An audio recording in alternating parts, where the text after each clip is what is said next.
You're listening to the Tony Steuer Podcast, where Tony interviews financial literacy advocates who are changing the conversation on money, so you can catch up on the latest trends and ideas in the world of financial literacy and education.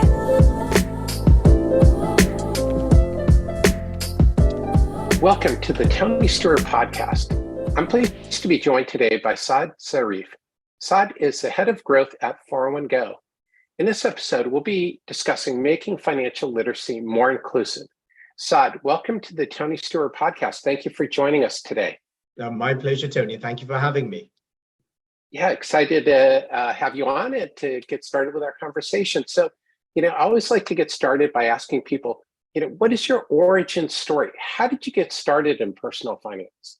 For me, honestly, it was just by chance. I was kind of destined to become an accountant. I'd studied accounting. That was what my undergrad was in and stuff, but it didn't really stick with me. And just on the off chance, I got an opportunity to kind of interview for a boutique private equity firm that kind of told me a little bit about that investment, about the investment space. And that's how I kind of started that journey, by just working in sales.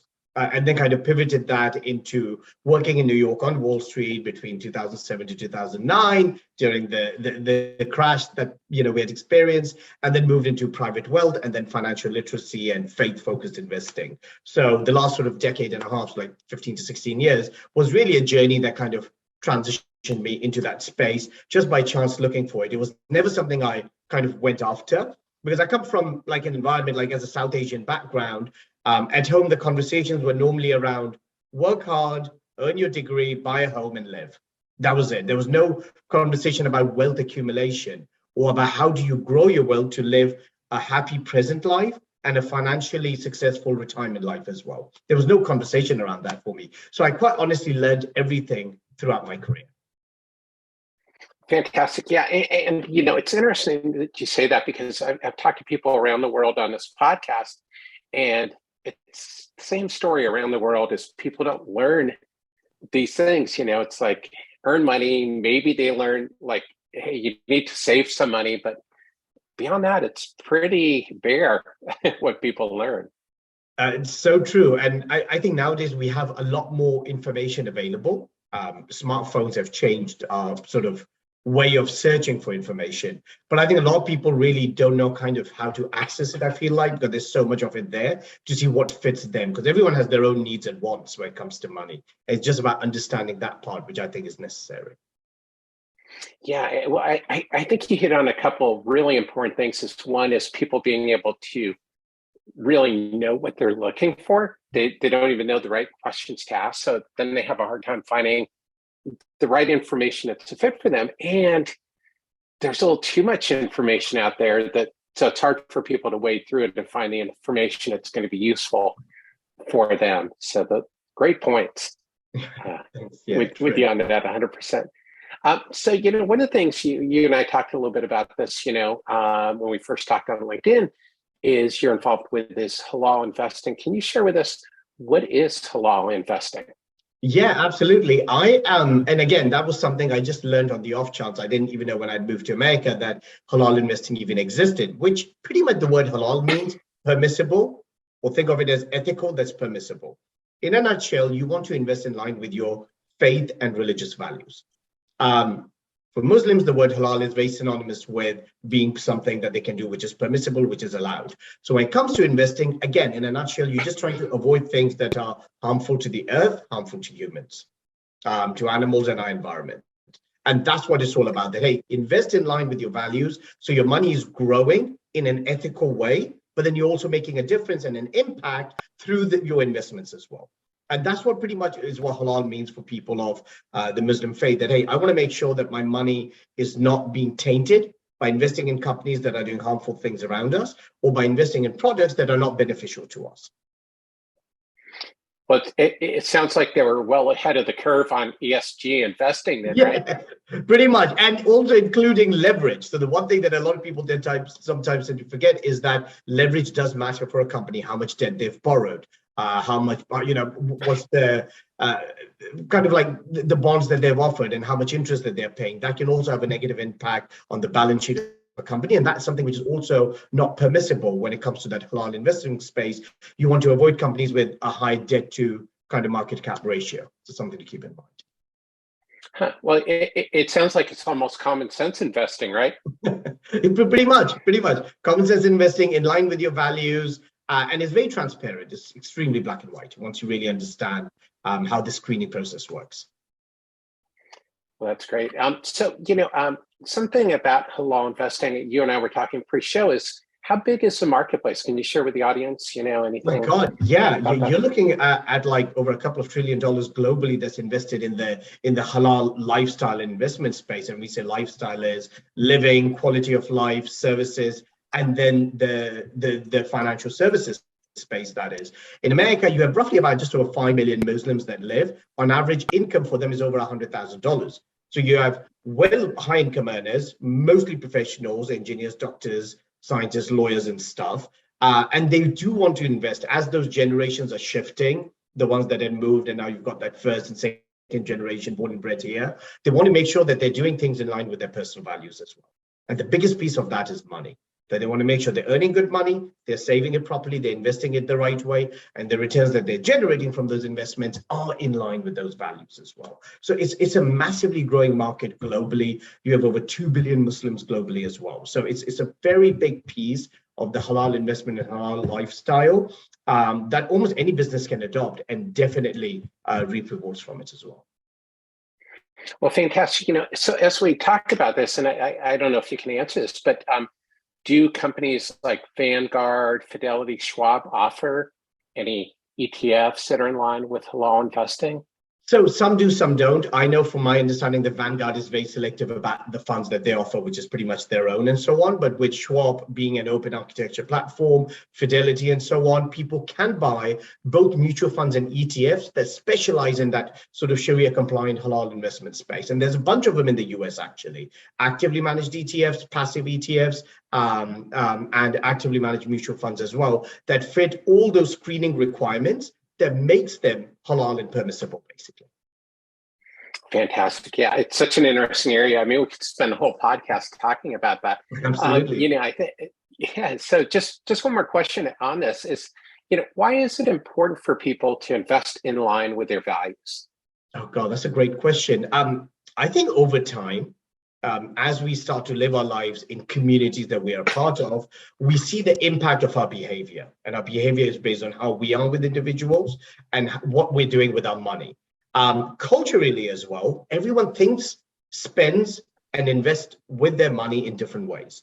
So I think that's why it's really important that if you are someone that believes in certain values from either faith point of view or as an individual, you want to make sure your money is being invested in line with those values as well.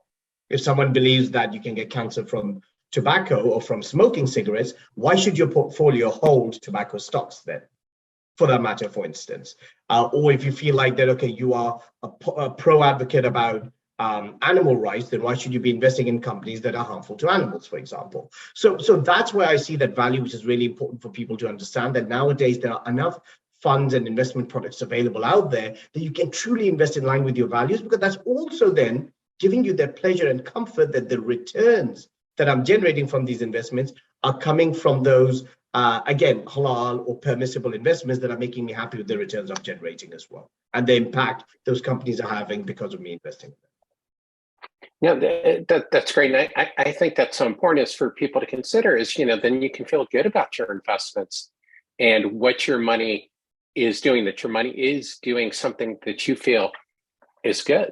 Rather than, as you said, if you're anti-tobacco, then maybe Altria isn't your best investment. Yeah, exactly. There you go. Yeah, I was trying to avoid names, but I'm glad you said it. So yes. That's very true, Tony. And I think it also is a great way for financial advisors, having been one in the past as well, is to understand about client retention and client growth when advisors look at the book of business. If you have a client that's truly happy with the type of investments you've made for them because it's in line with their value, you're creating longevity of that client with you as well. They wouldn't want to leave and go to someone else because they're getting what they want from you. And even now, kind of like just taking it quickly into the current market environment we're in, talks about inflation, interest rates going up. Yes, it's relevant. It's important to educate your clients on it. But if you're providing them that true personal value-based service, there's no reason why your book of business cannot be more stable, grow, and have those clients that will be more long-term with you as well. Definitely. Well, and I think it forms a different type of relationship with your client is when you share values with your client. Because then you're going beyond just the numbers, you're forming a relationship. And oh my God, yes. That's great. No, absolutely. They're not a number on a spreadsheet for you as an account name, account type, and the AUM and what fee you're generating from them, but it puts a value to that kind of client as well. You're right. It makes it personal. It makes you as a better financial advisor because you are truly getting to know your clients and their needs and wants and bringing them that value that no one else potentially can. Yeah, that's fantastic. So, to switch gears a little bit, as we talked a little bit about inclusivity, and I think this is a part of it because this is a different type of investing is, how can we make financial literacy more inclusive for everyone? It's a great question. I think in order to make financial literacy inclusive, you really have to understand the demographic you're going after. Demographic is key. If you're going after people that come from a certain, faith value or a lifestyle, the information you share with them cannot be the same with those who are ultra wealthy and living a different lifestyle. So I think the inclusivity has to be related with understanding the demographic that you're working with. If you're working with people that are faith focused, so their faith values are strong for them, your financial literacy and the information you share with them has to resonate with that also. And if it does, that's when the aha moment comes in and they say, you know what, now it makes sense to me. It's not difficult. It's not hard for me to digest. It's in line with how I think, how I feel about my money, because money is tangible, but I feel like there's a strong emotional relationship that people have with money. That's why we become more irrational when it comes to investing and not rational for the most part. But if you bring that sort of faith-focused value and the financial literacy based on understanding the demographic you're working with, I think that's where the information sticks there. Yeah, that's great. And I think you said a couple words that are really key in there is think and feel. And I think that's often overlooked in the traditional financial planning world is that people are making the decisions because of how they think and how they feel. More so than, oftentimes it is because of the returns, but it's more than that. It's, are you solving the client's problem? Do they feel like you've listened to them with where they're trying to go? No, 100%. Like one of the questions I normally ask sometimes when I give financial literacy talks in communities for individuals and professionals is usually like, what's the first thing that comes to mind when you think about money? And a lot of people will say different things like, hey, saving more, or scared of investing, or buying more cars, clothes, shoes, whatever. Everything that they say that is related to acquiring something, you're acquiring a form of an emotion because it's that emotional attachment to money that you have. And that makes people think and react in different ways when it comes to money. Yeah, that's so important. So, along that line is, how can advisors better understand cultural differences and how people deal with their money? How can they start to process this and put it into play? Oh, God. Again, great question. I think having worked with, and in the past, I've worked for a firm that used to create ETFs. So I spend a lot of time talking to financial advisors about understanding how they build their portfolios, how to offer different funds and investments and so on. The one thing I've learned, having been one myself and working with advisors, is that in order to understand who you're going after, you really need to understand their background. To your question, if financial advisors put in the time and effort to understand the lifestyle of their clients, as opposed to, again, keeping them as a number on a spreadsheet, it can make a massive impact when it comes to themselves learning about those ethical, socially conscious investment spaces, as well as understanding what their clients really want and then doing their due diligence. A lot of times for some advisors, it's kind of easier to say, hey, got a client, I've got a bunch of funds, let's just offer it to them. We have our wrap fee in, we're earning money, and that's it. But if you can truly put in the time and effort to understand where your clients are coming from, what's their background, that can make a massive difference then. Yeah, well, I think then you're starting to connect with them, as we've been talking about, on a whole different level, where they really are engaged with what you're offering rather than just sort of passively go, yeah. I mean, do you think it helps with client retention of certain investments and products because they understand and they're fully engaged with the product.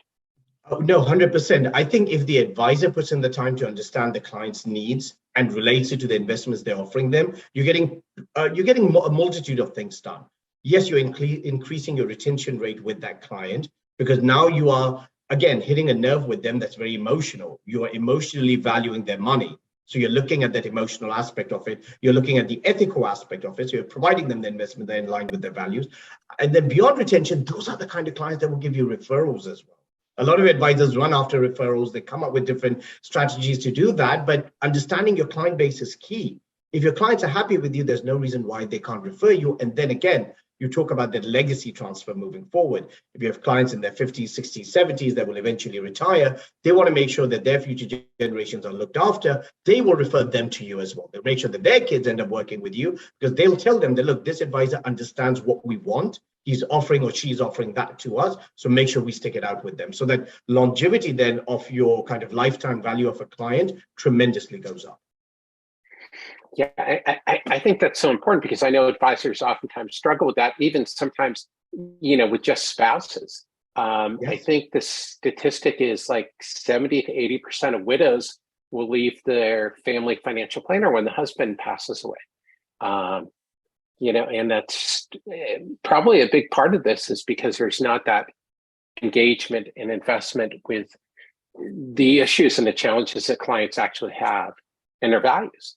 No, absolutely. And the conversation style, like if you have a client, get to know their family. Like I said earlier, if you want to really know how to provide financial literacy and ethical based investments to your clients, you need to understand them and their lifestyle and their family. Get them involved. If a client is married, get the spouse involved in conversations. Even if they're not actively participating, make sure they hear you. They know who you are and what you do.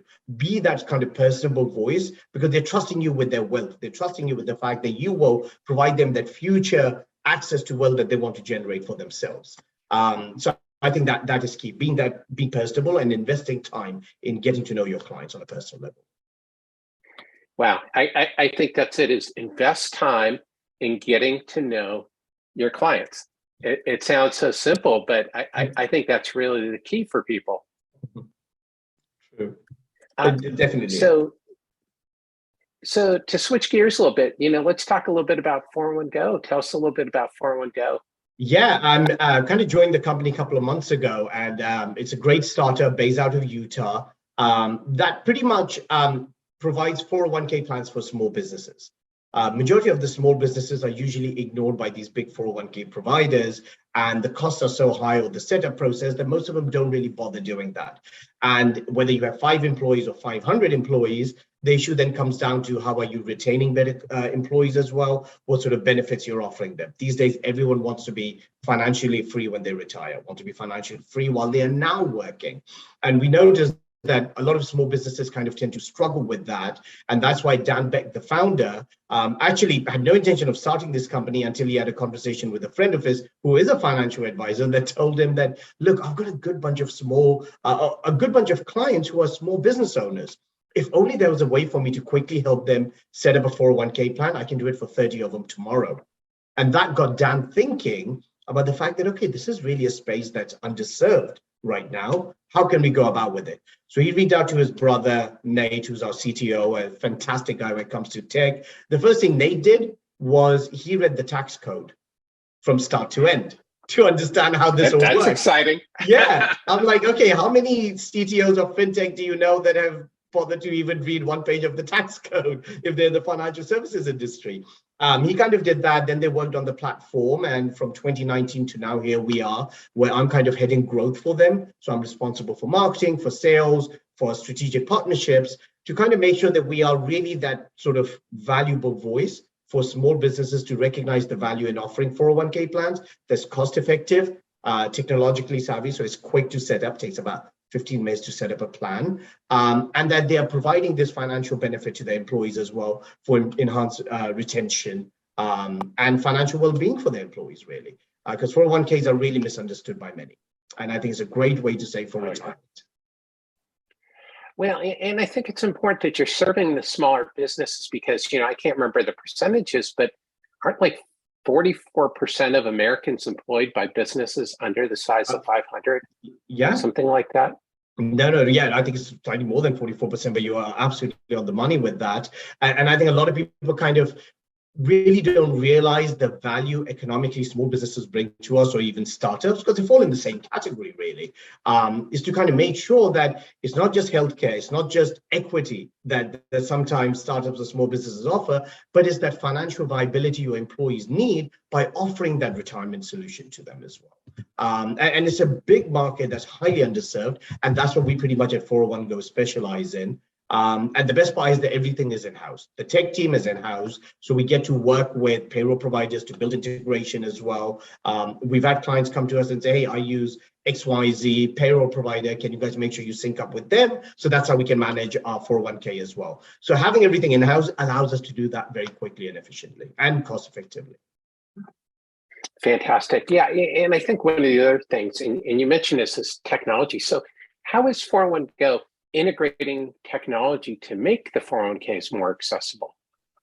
I think the biggest thing is understanding how those APIs and the aspect of technology works. The one thing we did was we knew that we wanted to build everything in-house. So in order to do that, again, you have to understand the problem. Problem is the process of setting up a 401k plan can be quite tedious. So you digitalize it to make that onboarding process easy. So simplifying that. So really simplifying that problem of setting up a plan was the key thing. And then things like TPA, third-party administrator.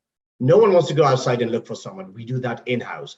Forms like 5500 that needs to be filed, we do that for them. So we kind of built that customer support and that layering of additional services in-house to make that tech marry with that human element of a 401k service. And then a high level of customer support as well that we offer alongside with that. So we have customer support agents that sort of help out those plans. So once you come on board, it's not like a business is completely on their own. They still have support and help from us. And then it's tech enhancements. I mean, we have a very strong growing tech team that is constantly working to kind of ensure that everything that we offer is working smoothly and what enhancements we can make and do to sort of make sure that things are working in line with the way they should. Oh, fantastic. Yeah, that's so exciting. Actually, it reminds me of another guest I had who started a company. I think it was just basically called Instant Nonprofit in a Box. And it was sort of the same thing as, that starting a nonprofit's a huge endeavor with lots of forms and time and things like that. And so he's doing the same thing, is bringing all of that into one process, one-stop shop, essentially, for people. Yeah, exactly. So, yeah, you kind of nailed it. I think time is money. I mean, it really is. Not that I know for a fact time is money. And with small businesses, they're so busy in the grind of making their business grow. The thought of offering additional benefits beyond healthcare never really crosses their mind sometimes, because they're so busy in just saving money, spending, investing, and growing their business, that all these additional values of offering a 401k, 403b, 457b, however you define it, based on the type of business you are, brings value to your employees. It makes them feel valued as well. And cost matters. There are many companies out there that are pretty expensive. We do take pride in being cost efficient, cost effective to set up a plan. And again, using our own tech allows us to set up a plan within 15 minutes. So really, it's more about the value we bring of time and service that allows those small businesses to thrive. And again, retain valuable employees as well by offering that retirement solution. Fantastic. Well, that's exciting. Well, so as we wrap up, what is your number one tip on financial wellness? I would say act, don't react. Because again, earlier on, as we had discussed, that because of that emotional value to money you have, you are bound to be irrational with decision making and more emotional. But if you're someone that acts on your actions rather than reacting, you will always make smart decisions. I've heard a lot of people say, try not to live paycheck to paycheck, build a budget. Those things aren't easy to do. You have to build the habit of doing that first, of recognizing how money works for you. So the biggest tip I'll say is learn to act and not react, and then really be like close-knit with understanding your bank account. Know how much you're spending, know how much you're earning, and be strict with your lifestyle if you truly want to kind of grow financially. And lastly, I'll say work in reverse. Always have a retirement plan set first. Have that 401k, that employer match, have an IRA for yourself, and then work in reverse to have those brokerage accounts and other investment accounts, trading apps and stuff that people talk about these days, cryptos, etc. If you really want to go towards that, but work in reverse. Start with retirement planning, understand your budget, be strict with it, act, don't react, and things should work out just fine. Fantastic. It's funny that you mentioned cryptos. When I talk about financial wellness, and I agree with you, is that I tell people, think about what your retirement goal is, and then see if crypto fits into your retirement planning strategy, rather than just purchasing some crypto and figuring out what are you going to do with it, where does it fit in. Yeah, exactly. It may or may not fit in. It may or may not. And again, it's based on multiple factors: your age, your time horizon, your risk tolerance, how much you're earning, how much you're contributing to a 401k, when are you going to rely on that money as well. All of those factors are important, rather than just going after something that's currently being talked about so much that everyone thinks they can become an overnight crypto millionaire, which is not the fact. It's all about consistency, which is key to financial well-being. Yeah, 100%. I love that. So, Saad, where can people learn more about you? Where can they connect with you? I'm big on connecting on LinkedIn. I love to have conversations with people. So LinkedIn is great. Twitter, just my first name, last name. Try to tweet as much as I can, share valuable information. And even on my own, I actually started an Instagram page a while back that I'm slowly working on, which is truly about financial literacy. Having someone that's worked in the space, it makes it kind of easier. So I called it Fit on Money, FITONMONEY. So @Fit on Money is an Instagram page. Which is really a source of like something I'm building out for people to have access to that information, which can help them make more decisive decisions about their wealth. Fantastic. So, and for everybody watching and listening, I'll be posting links to Saad's profiles and website in the show notes. So, Saad, thank you very much for joining us on the Tony Steuer Podcast. My pleasure, Tony. Thank you so much for having me. It was a pleasure talking to you. And I really hope that we shared some information that hopefully folks out there will find of value. Definitely. Well, this is great. And the other thing, Saad, I just want to ask you is, can you share some resources on halal investing so people who are interested can learn more about it? Some links? No, absolutely. I mean, there are a couple of investment firms out there now that offer halal investing as well, which I'll say is what people should do. There's a company called Amana Mutual Fund, or Waheed, WAHED, my previous employer, that offers that. You can look up Investopedia. Investopedia actually has definitions on this. Waheed Invest has blog posts and knowledge-based information on their website as well. That is really important. And because of this information being out there, you can literally Google search halal investing and you'll have a bunch of resources come up. But Investopedia has information on it as well that I would highly recommend for people to learn. Fantastic. Well, thanks very much. That's super helpful. And for people, I will be posting more about that and getting more information out there about halal investing. So, Saad, thanks again for coming on the podcast. And thank you, everyone, for tuning into this episode of the Tony Steuer Podcast. Until next time.